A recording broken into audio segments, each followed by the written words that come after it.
So we'll go ahead and get started here. My name is Tyler Clements, and I work in continuous improvement for Centec, and I also serve as the education chair on the board for Seven Rivers Lean Consortium, or 7RLC. Today I'll be playing the role of moderator for today's session, called The Role of Technology in Lean. And I want to start by just thanking everyone who's joined us today. We really appreciate the support of 7RLC, especially during this time of really great uncertainty.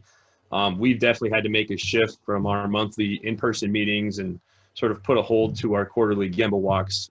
So we just want to thank you for your support, and then also your commitment to continuing to better yourself and also your organizations. And so we're trying to do our best here at 7RLC to continue to provide value-added content for all of our members. So with that being said, if you have any interest in, or if you know someone who has or would have some interest in being a presenter, or if you'd like to find out some more information on how you can serve on one of our committees, please reach out to us at membership@sevenriverslean.org. And I went ahead and typed out that email in the chat, so you have that. Just a few housekeeping items before we start. Today's presentation will be recorded, and we'll upload that to our YouTube channel. Hopefully we'll get that uploaded there by the end of the week. And I know that is something new that we're doing, and we'll be sending out some more information on our YouTube channel probably over the next couple weeks. But as of right now, we have Jamie Flinchbaugh's 4 C's of Trust presentation uploaded. So if you have any interest in maybe you missed it the first time, you can go back and watch it. You just go to YouTube and search for 7 Rivers Lean Consortium, and you'll be able to find that. And just make sure you also subscribe to that channel, so you just get a notification for all of our future videos. Next, for today, we'll be saving Q&A for the end of today's session. But with that being said, as we go through the presentation today, if you have any questions, please go ahead and type them into the chat box. And the chat box can be found at the bottom of the screen. Just make sure that before you submit your question that you've selected everyone in the drop down, so that myself, our presenter, and all the other attendees can see your question. So that's really all I have today for announcements and housekeeping. So moving on to the good stuff here. Our presenter today is the Chief Revenue Officer at KaiNexus, where he's really responsible for all aspects of sales, marketing, and the customer experience. He's fanatical about building a team that demonstrates the business value and fit of the KaiNexus solutions. And as a customer of KaiNexus now for, I think it's been 2 years, I can really attest to that.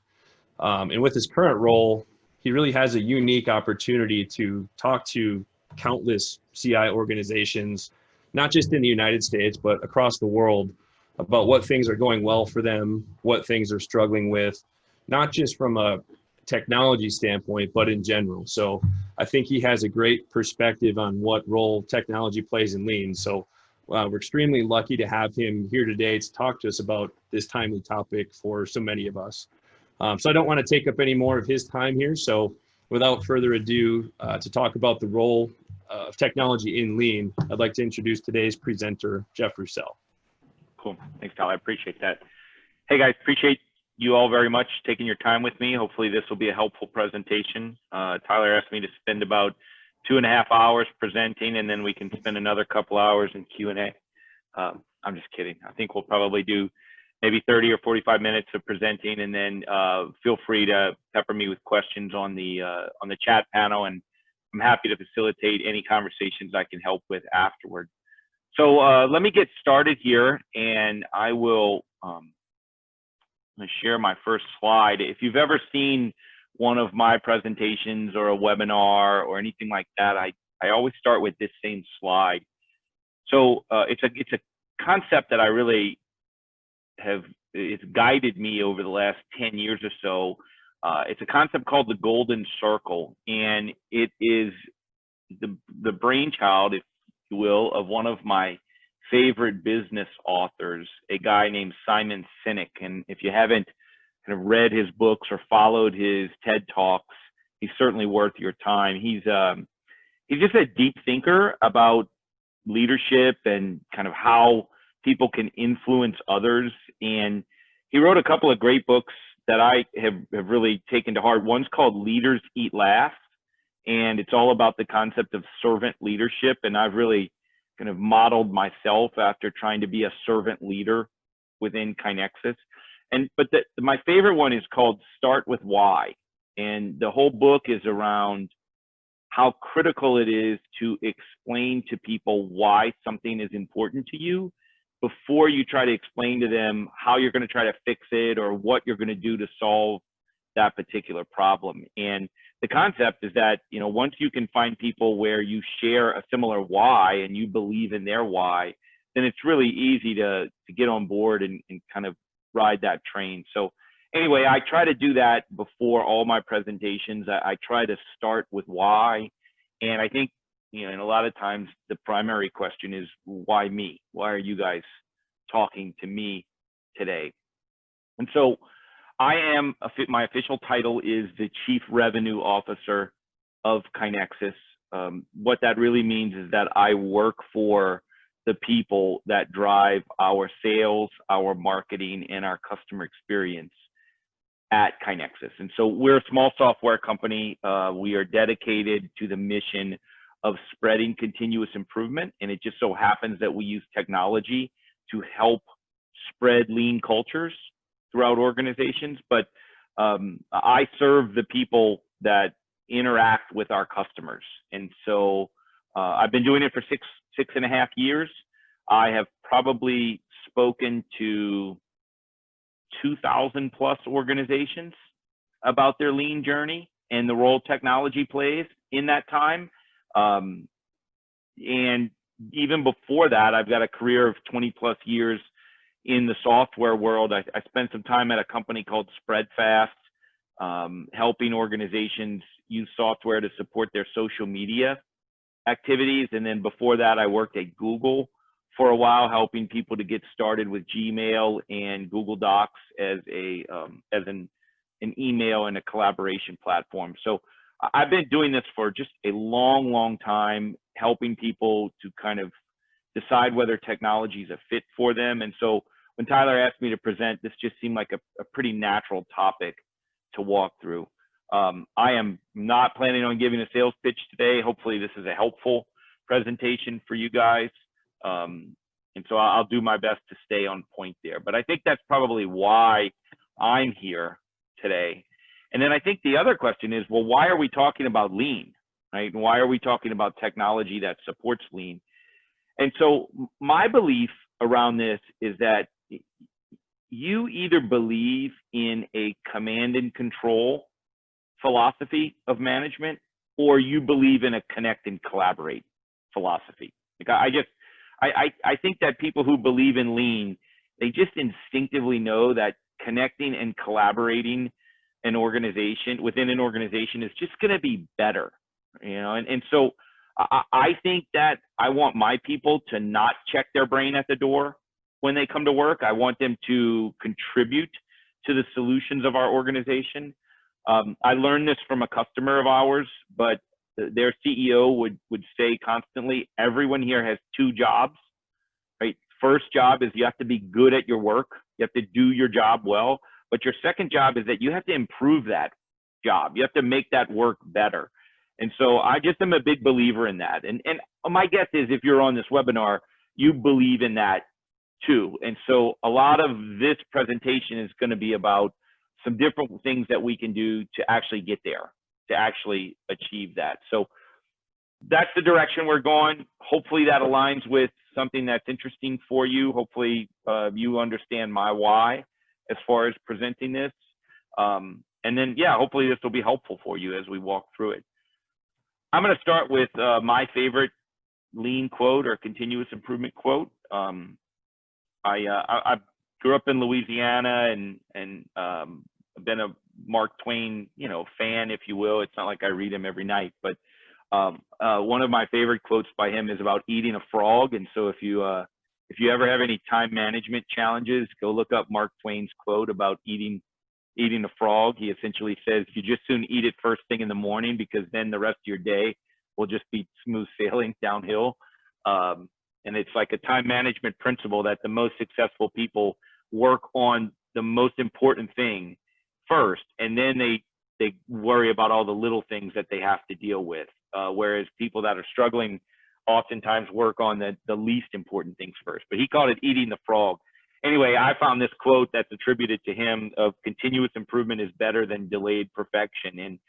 And we try to live it at KaiNexus, and I'm sure people on this call are trying to live it too. I think just building the day-to-day habit of continuous improvement is an important concept. I will say I am a believer that it leads to business results. And so I think lean isn't just lean just to be there. Like, I think it's better for managers, it's better for employees, it's better for customers, it's better for the bottom line. And so I'm just a believer in it. I hope everyone else is too, but if you ever find yourself struggling with that, reach out to me and I'm happy to have that conversation. I've just seen too many examples where when it's done well, it just leads to the right outcomes that organizations are looking for. So the question is, how do we get there? And there's another concept in business that I follow. To be honest, I don't even know who came up with it. I couldn't figure out just from the Googles how to attribute this to anyone, but it's called the golden triangle of business.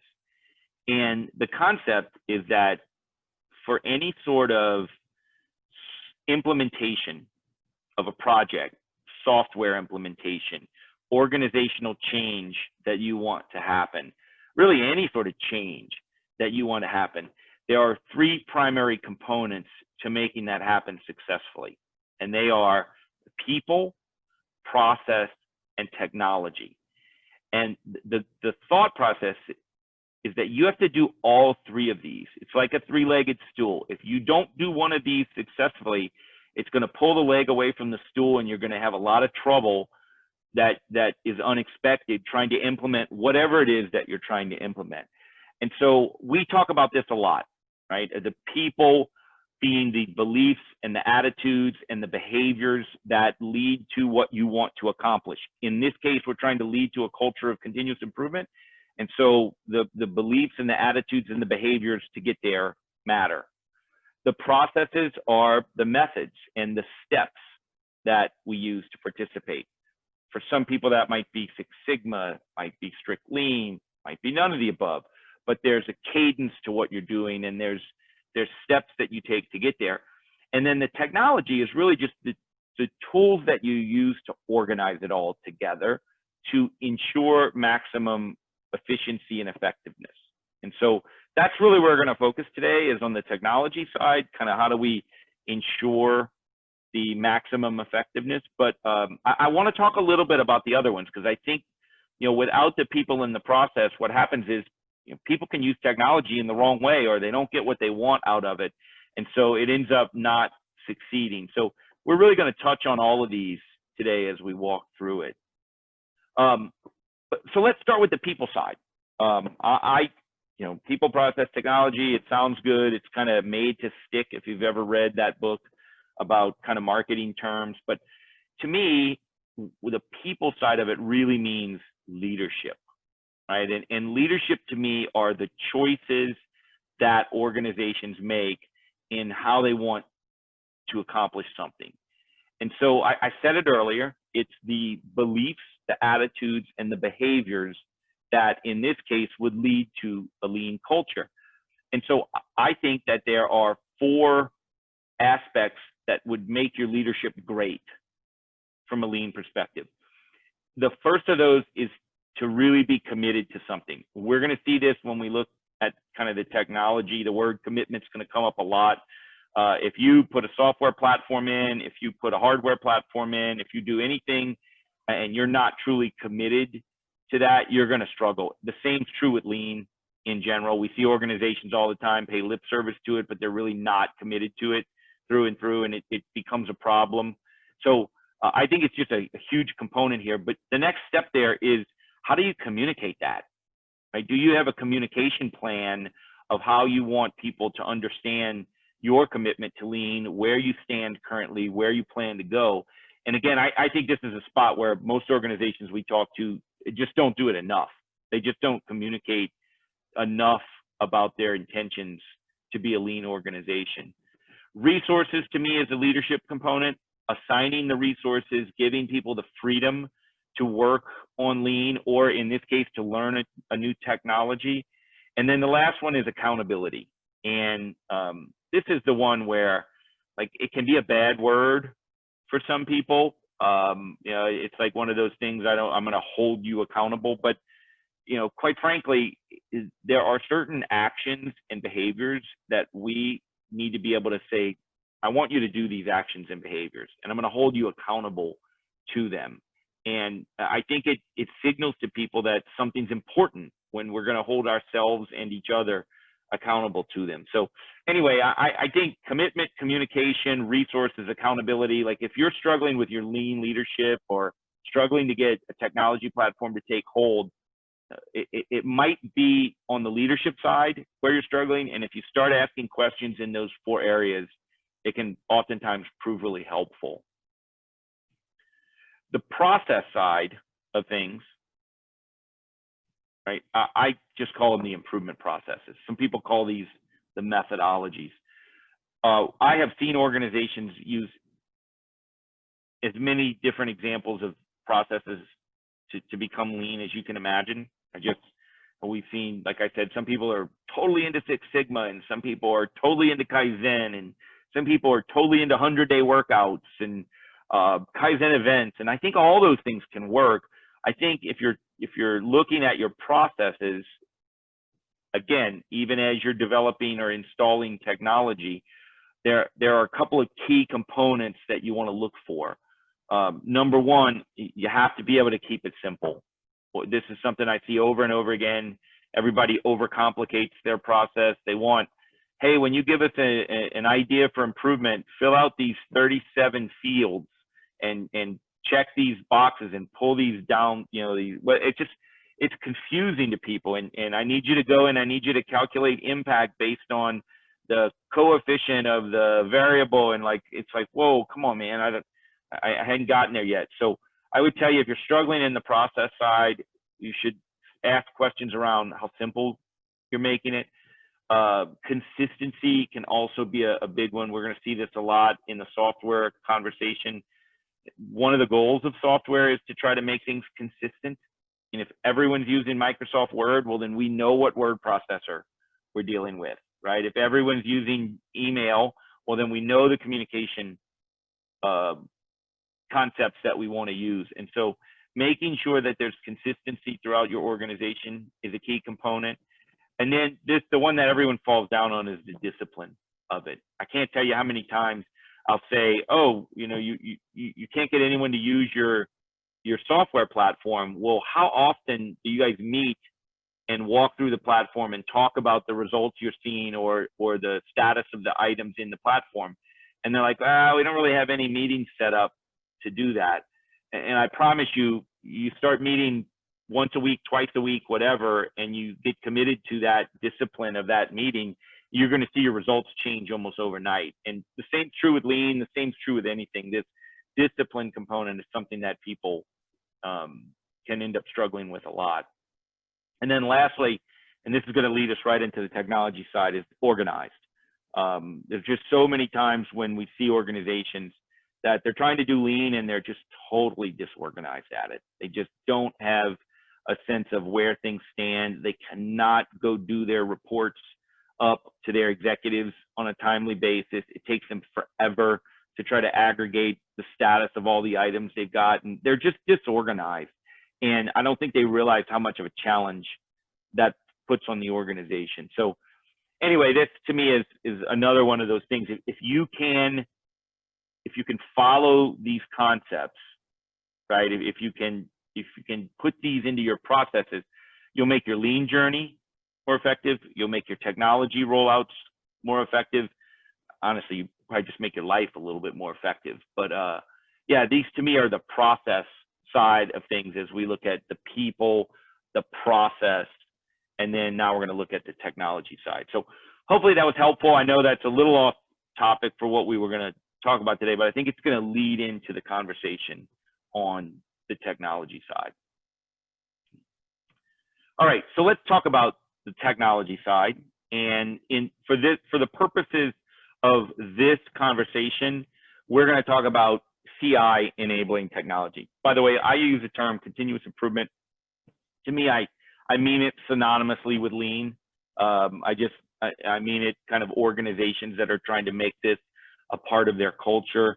And if you believe that technology is going to play a role in that, and we're going to talk a little bit about how you can make decisions around whether or not you need it, and then how can you make decisions on finding the right one for you.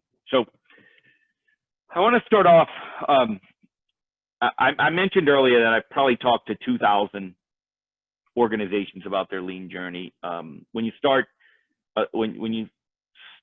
a startup, it's a weird way to say it, but when you have a small software company, really the only way to learn what potential customers need is to ask. And so I spent years and years just calling organizations, going to conferences, talking to their lean champions, and trying to get an understanding of what their needs were around lean. One of the questions I always asked was, well, how many employees do you have? And then how many lean champions do you have in your organization? And based on nothing but my back of the envelope math, I think the average is about one lean champion for every 1,500 employees. It's crazy. We've seen small companies and they'll have kind of someone that does lean 25% of the time. We've seen large organizations where there's one person trying to support 5,000 or 10,000 employees, and they're stretched so thin they don't know what to do. But I'm just making a guess back of the envelope as far as kind of what that ratio is, and I think it's one lean resource for every 1,500 employees. I wish it were different, but I think it is what it is for the time being. So if you do a little bit of math there, let's just say you had 1,500 employees, right? And some of you may, some of you may not. Even if only a quarter of them participate in lean, right? Just 25% of your employees participate in lean. And even if they only do 5 CI activities a year, right? Just that's 1,875 items to manage, right? So open a spreadsheet and scroll down to line 1,875 and get a sense of like how much data that is with just a quarter of a workforce at only 5 initiatives a year. We've seen organizations and they're doing 2 a month per employee, right? We've seen organizations and everyone's trying to participate in lean. And so it doesn't take a lot to realize that when you're managing lean, it can get overwhelming pretty quickly, right? It's hard to keep track of all the stuff that is happening across an organization. And so what do people do, right? So one, there is an option. CI coaches do it all the time of just working 100 hours a week. Like we got 1,800 things to accomplish. I'm just going to work 100 hours a week, and I'm going to put some brute force at this thing, and I'm going to track it. I don't think that's sustainable. I also don't think that solves the problem. It's not the right solution for the root cause problem that we're dealing with, but it is something that CI coaches everywhere do. And then they get kind of burned out, or they wonder why they struggle to keep track of all the things they're dealing with. Or you could do less. You could just do less CI. And to be honest, I've had that feedback from people where they say, we don't want as many CI activities. We want to kind of stem the tide a little bit because we can't handle them all, right? And I would just say, like, golly, like your organization is trying to improve itself. It's trying to be lean, and you're going to hold that back because you can't handle it. Like, that's a really tough position to be in. So I really feel for organizations that are dealing with that. So most everyone on this call turns to technology to help, probably unwittingly, to be quite honest, but I would venture to say everyone turns to technology to help. The first thing they turn to is pen and paper. And quite frankly, most people don't even think of this as technology, especially in lean, where there tends to be kind of an anti-tech bias in lean, which I would argue with anyone about. I mean, even Toyota uses technology. They just use stuff that they're comfortable with and proven. But if we did lean without technology, we would literally just be remembering this stuff in our head, right? We would just be trying to remember everything we had to do in our head. And so almost everyone turns to this first. Now, pen and paper is a great technology, right? It is fantastic for memory recall. It is terrible in collaborative environments when we need to work with other people, right? It is terrible for long-term storage. And there are just some things it's not good at, but there are some things it's really good at, right? It is good at jotting down notes and using that for memory recall when necessary, as long as that pen and paper is sitting in front of you. So it's not a bad technology. It just isn't the right one depending on the situation that you find yourself in. So the next thing, and sorry for the blurry slide, but everyone turns to whiteboards, right? So can't tell you how many customers I visited. They've got whiteboards, they've got black tape on them, they've got areas of the whiteboard. Again, great technology, fantastic for a small group collaborative effort when we don't need long-term storage and recall, and when we can all be in the same room together to talk about a topic. So great solution, does exactly what it needs to do, as long as it fits in the constraints of small group, same room, does not need long-term recall of the information. Terrible now that 90% of the world is working from home. I mean, just, you know, how are the whiteboards doing now? They're not. They're sitting empty in most places. And so it's just one of those things where it's a good technology for a specific situation, and in other situations, it's simply not the right technology. So, so then people turn to spreadsheets. Everyone does, right? And so people put all of their CI activities on spreadsheets, and it's a pretty good way to store a lot of information. It is sometimes hard for multiple people to work together, and can certainly be hard to see what you're looking for. Like, I don't know about you guys, but like this kind of stuff gives me hives to try to find information in spreadsheets and that sort of stuff, especially if an organization's got a bunch of them they're working together on. So again, I think it's a great technology. I mean, of course we use spreadsheets. I use them every day, but depending on what you're doing, it may not work for the goal that you're trying to accomplish. And so to me, the question becomes, when you're looking for technology that's optimized for continuous improvement, what should you be looking for? Right. So given the fact that yes, we're having an organization problem, right? We think technology might solve it, but I'm really not sure. Like, I'm not sure if the problem that I'm having is going to be solved by some sort of a technology solution. And so what I think is, and I called it the top 5. We'll see the Dave Letterman top 10 list in a little bit, but I think there are 5 major drivers of, if you have these problems, technology is a potential solution. And what I mean by that is, if you have a commitment problem to lean, your execs are not committed, don't even look at technology. Like, that's not a technology problem, that's a people problem, right? If you have a process problem where you're not meeting about lean often enough, technology is not going to help. You have to be committed to developing the discipline to do that. But if you have a visibility challenge where you can't see the lean activities that are happening throughout your organization, well, you have a problem that technology can help work on, right? So I hear it all the time. Oh, we lose improvements on the front line. We don't really know the improvements that are happening. One group can't see the improvements that are happening in the other. And so that to me is a visibility problem. And that to me is a problem that technology can help solve, right? So that's one, that's at the top 5 is visibility. Number 2, if you have a collaboration challenge, you likely have a technology problem, especially in a work from home environment. You know, that there's just something about solutions that make it easier for people to work together, especially if they're not in the same room, that lends itself to a technology situation. Email is a collaboration technology.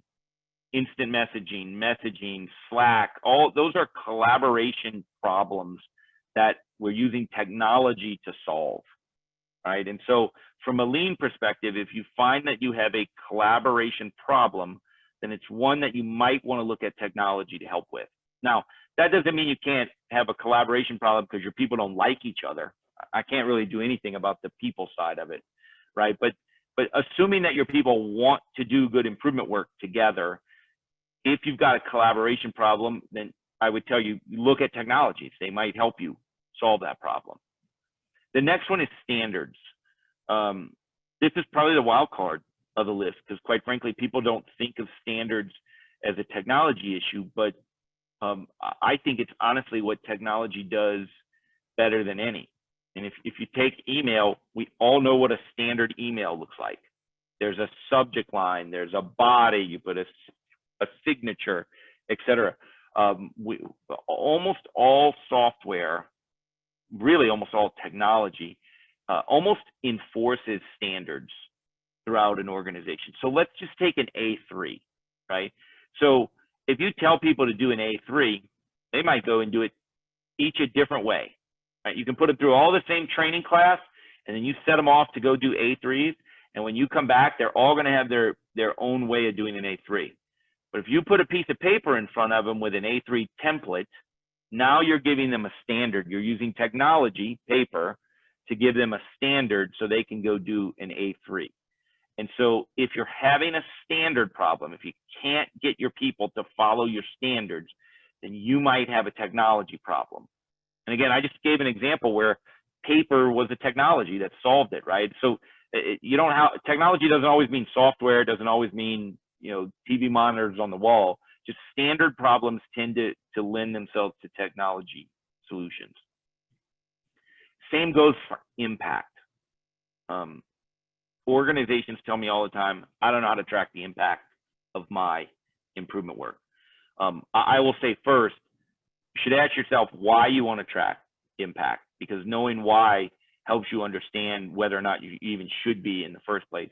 But I strongly recommend people track impact of their lean work, because you never know when there's going to be a leadership change in your organization. You never know when you're going to have to defend the work that you're doing around lean, and knowing the impact of that work gives you that ammunition. Now, I don't think impact should be the goal of lean work. I think it should be the result of lean work. It should come just automatically of doing good lean activities, but knowing your impact matters, and tracking your impact is a technology challenge, because you can't have people track it on pen and paper. Well, you maybe could, but like you certainly couldn't have them just track it in their head here. You know, there's some complexity to tracking impact. And so if you're struggling with not knowing the impact of your lean activities, I'd tell you, you probably have a technology challenge. And the last one is sharing. So again, assuming that we have a goal that we want to share best practices across our organization, if we're struggling to do that, we probably have a technology problem, right? We probably have a problem that we could solve by having a better technology application in place. So if you're doing CI, right, and you're not sure whether you should even spend the time thinking about technology, that's what I would look at, right? Do you have a visibility challenge? Do you have a collaboration platform? Are you struggling to roll out your standards, right? Do you have an impact problem where you don't know it Or are your people struggling to share best practices with one another? And if they are, look at technology. Like just that, you should look in that area to see if it could potentially solve your problem there. I think all of this kind of wrapped together brings up, though, all of these 5 things to me combined for the concept of knowledge. And so ultimately, technology should help you capture organizational knowledge, right? That's really what it should be doing, is helping you to organize, keep, and retrieve the knowledge within your organization. And so that's the eye on the prize here. If you decide to kind of go down the technology road, this is what you should be looking at, is it helping me to build and retrieve organizational knowledge? And I think if the answer is yes there, then it'll be nothing but helpful for you.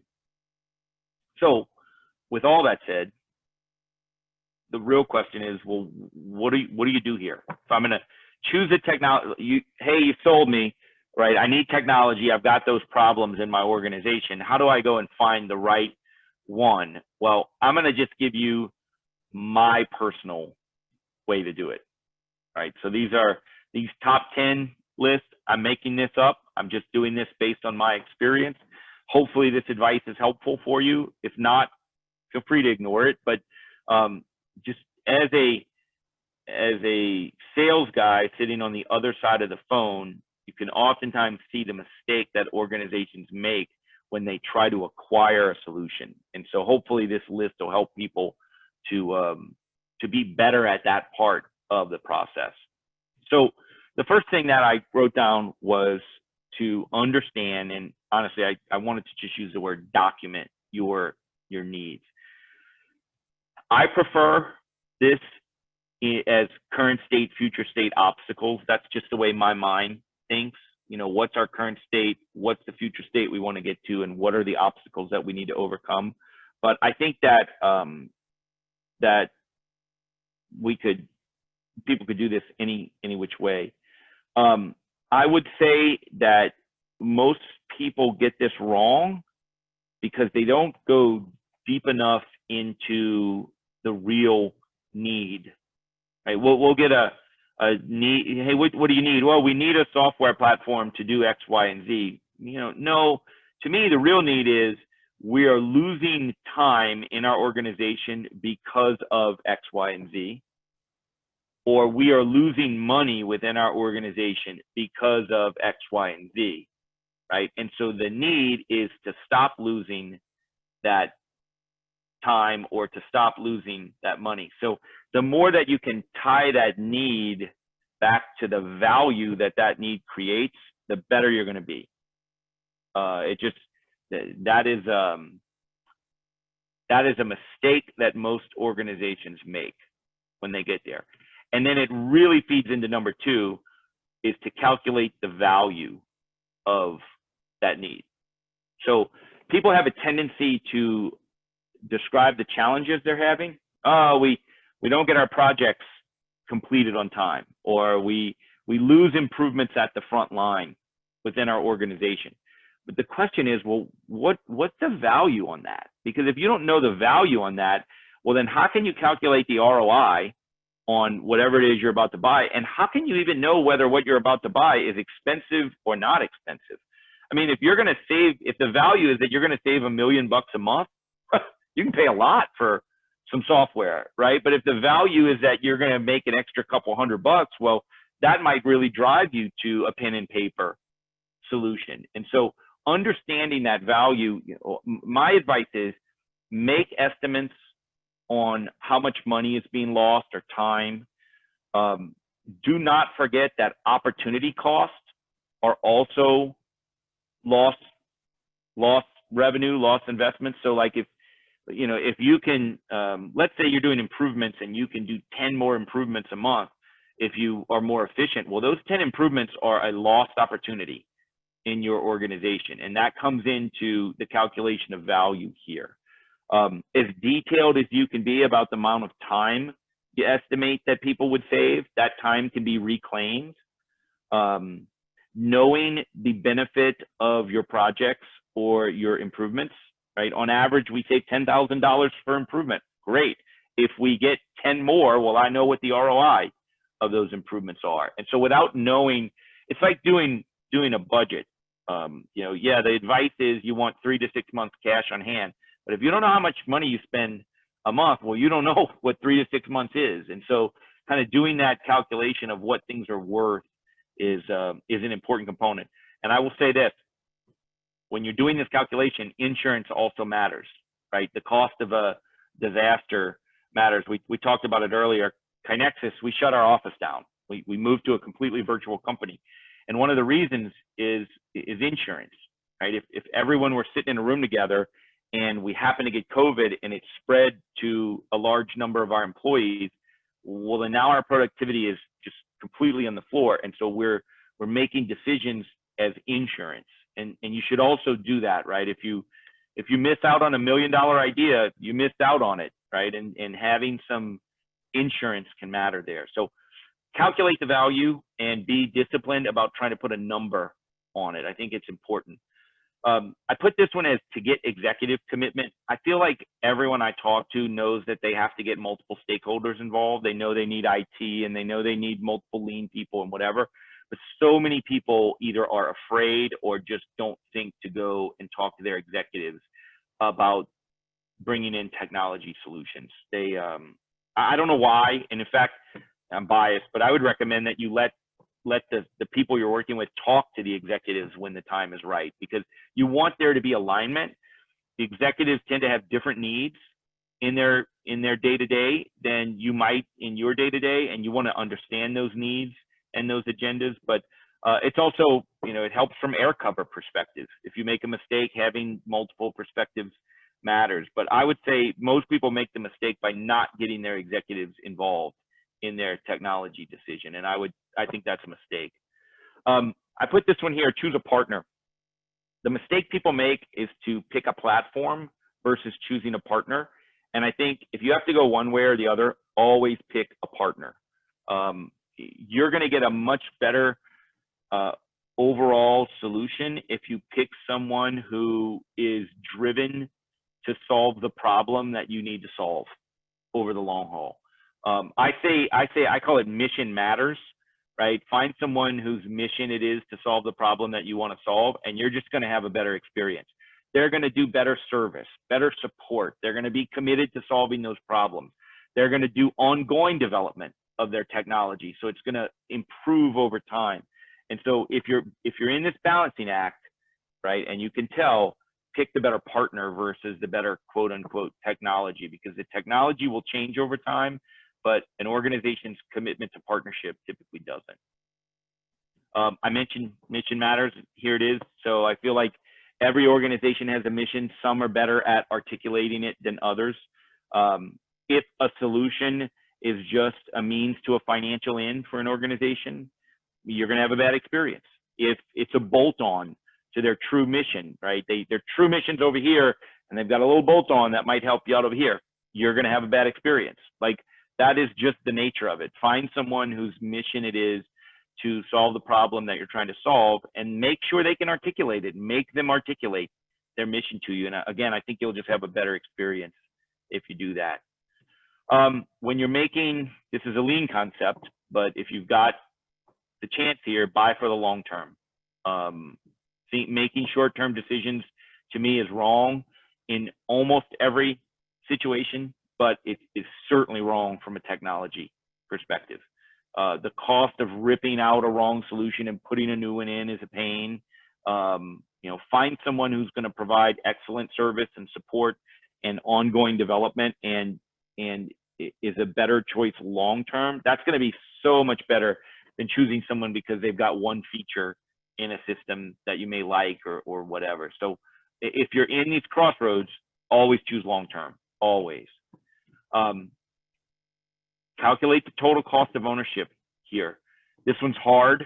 It fits in kind of calculating the need, which is not the easiest thing to do, but a lot of times technology solutions have much more hidden cost of ownership than what you would expect.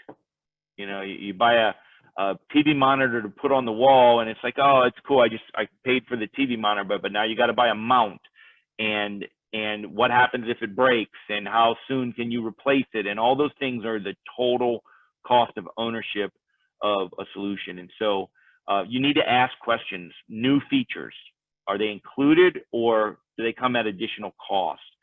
Do I need full-time staff members to manage a platform?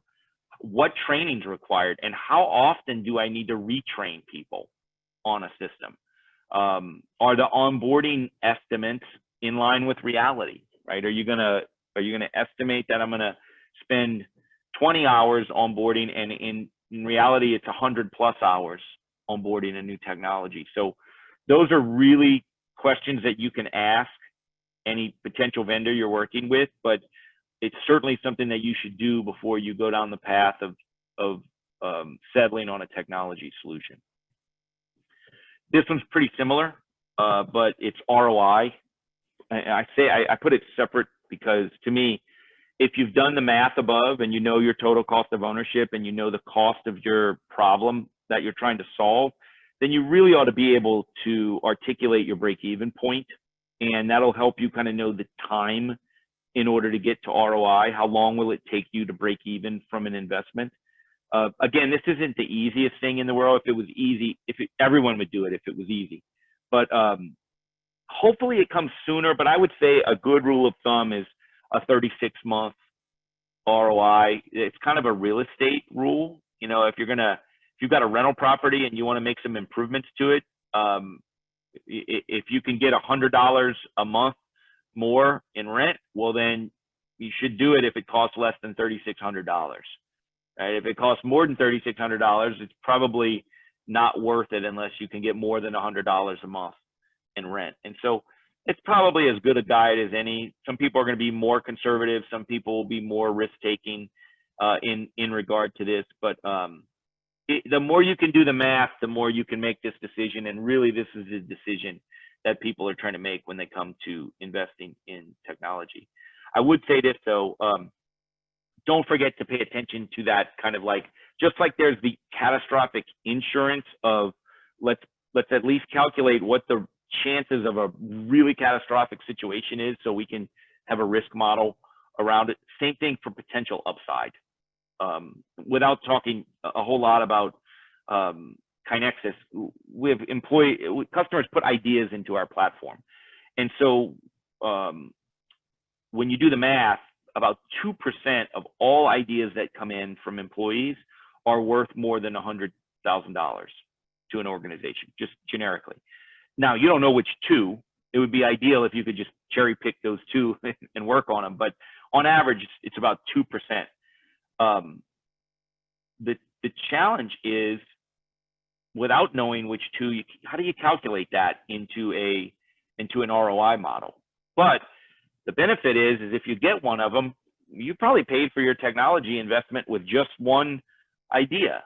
And so at least have a little bit of an internal conversation of what that is. If you're missing out on that big opportunity, let's say it's a 2% chance that you get it, and you think you're going to get 100 ideas a year from your employees, well, then quite literally you can do some math and figure out how to add that into your ROI calculation. But I think trying to figure this out, just because it's hard, there's no excuse to not do it. The nice thing is it takes two to tango. I'm saying this as a software executive. Our customers that work hand in hand with us as partners get a better solution from us, right? When they put the time and the effort into it and they make us a better partner to them, well, then they get a better solution. And so some examples of this, if we've developed a support model where we want you to use email to contact us, do that. That means we've optimized to make that as efficient as possible. Now, if it doesn't work for you, you should say it, but follow the support model of your partner. Make recommendations for them for improving the technology. Quite honestly, you probably use the technology more than they do. And so the more you can be open and transparent about potential improvements, the more they can build those into the solution you've got. serve as references. I know it feels weird for some people, but if your technology partner acquires another customer, they're a stronger technology partner now. It gives them more resources in order to build more into the solution. And so these things tend to come full circle. Don't forget about that part of it. I know it's easy, and in some cases it's not even possible. But if you have that opportunity, it's a two-way partnership, and the more you can make it that, the better solution you're going to get. And then lastly, I still think all this comes down to commitment. If you're going to roll out a technology system within your organization, you have to commit to it. You have to state your intentions. You have to communicate those intentions to your team. You have to develop a cadence of using that platform if you want to have it to stick. You've got to hold your people accountable to using that system. In fact, we have a customer, I remember it very clearly, she was having trouble getting her people to use KaiNexus, and she asked her CEO to implement a rule that they weren't allowed to talk about improvement projects unless they were in KaiNexus. And so it took about 1 or 2 meetings where someone said, hey, can we talk about this? And they said, well, show me it in KaiNexus. And it wasn't there. And they said, no, we can't talk about it. And after that, the habit was built. So that kind of commitment level is required in order to get technology to perform at its optimum level for you. And so my advice is just to make sure that you do that with whatever solution you choose. So I'm going to wrap things up with just this weird little quote that I found when I was researching about technology. Printed books will never be the equivalent of handwritten codices. We have had technology conversations like this since the beginning of time, right? There are people who will think that new technology is never going to be helpful. And then there are people who think, we can't wait till we get this new technology. It's going to make the world a better place. And so I tend to be one of the latter. I don't begrudge anyone who's not, but I would say you're going to have to always keep exploring technology as a third of whatever it is that you're doing. It's not going to go away, and it's going to consistently be improved over time. So the best you can do is try to get comfortable with that process and just try to make it a part of your habits to be good at exploring technology. So that's it. I'll end it there, guys. I want to say thank you. Appreciate the time for everyone and anyone who paid attention. Appreciate anyone who watches the recording. I'm available if anyone has any questions personally. You are welcome to connect with me or reach out to me. But yeah, I just want to say thank you for your time today. Yeah, thank you so much, Jeff. Really, really insightful. And just looking here at the chat, we had a few questions come in, so I'll just run those by you. We got a couple minutes here, and then we can wrap things up at 1. But the first question that came through, Jeff, was what are some best practices for evaluating new technology offerings prior to your commitment? So I don't know if that's more with like the experimentation aspect of it, or just different criteria that you would use to evaluate. And I know you went over some of those, but what are some of your thoughts on that? Yeah, so I love this topic, and it's something I'm in all the time. So I'm going to caveat my answer by saying it depends a little bit on the type of technology that you're talking about, right? If it's something that is really, really expensive just to invest in a little bit of it, it's a touchscreen monitor that's $15,000 just to put up on a wall. Well, it's a little harder to test out that kind of technology versus if it's getting a license of Microsoft Word and typing a document. That's a little easier to do. But I think it's a good idea, typically, if possible, to try some sort of a test. I think what I would advise people is, one, know why you're testing it. And I think that'll help you to create a better test. So for instance, there's some people that test software because they don't trust the vendors they're talking to, right? They just want to know that, hey, you gave me a cool demo. It was really slick, but you know what you're doing, and I don't really know what I'm doing. And so I want to trust it. I want to trust you a little bit more. And by such, I want to do a test. I would say those are, they can be somewhat successful, but you're really not going to get a ton of answers there. that said, let's take another example. Maybe we have a software platform that requires a significant amount of implementation. And so doing just a really small, simple, free demo probably isn't going to get you much, especially, I mean, let's say it's a collaboration system. And so the only real way to get value out of it is to get multiple people using it together. That's really hard to do when you're not committed to it, because everyone has a day job and they're not going to be committed to exploring a new collaboration platform. So in that sense, you might be better off making a small investment in an organized pilot.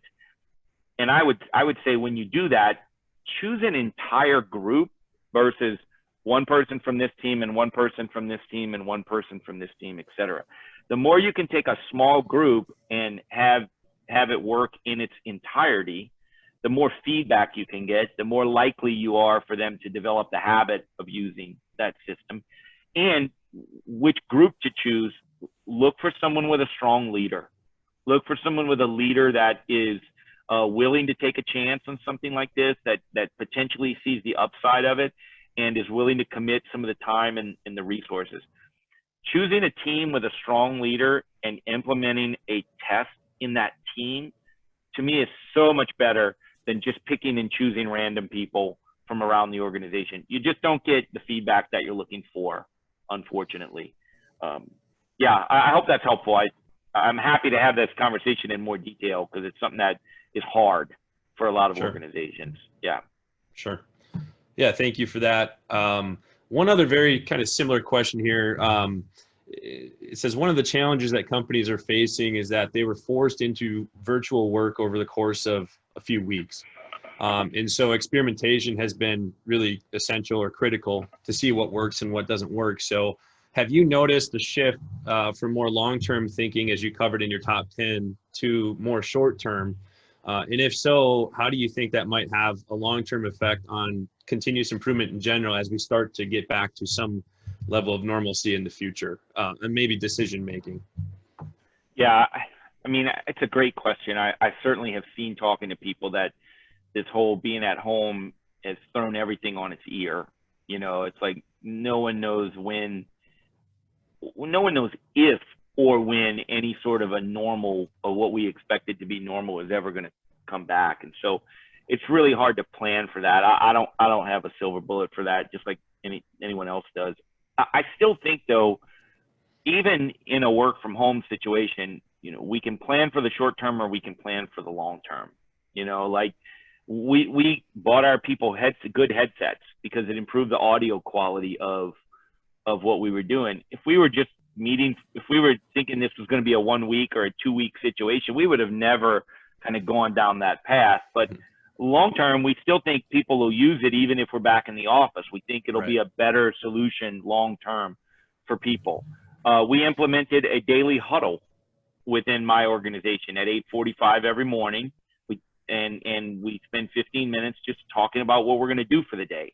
Again, that was based on the concept of long term, we're going to need more communication, not less, as a team. And so we were just trying to implement that.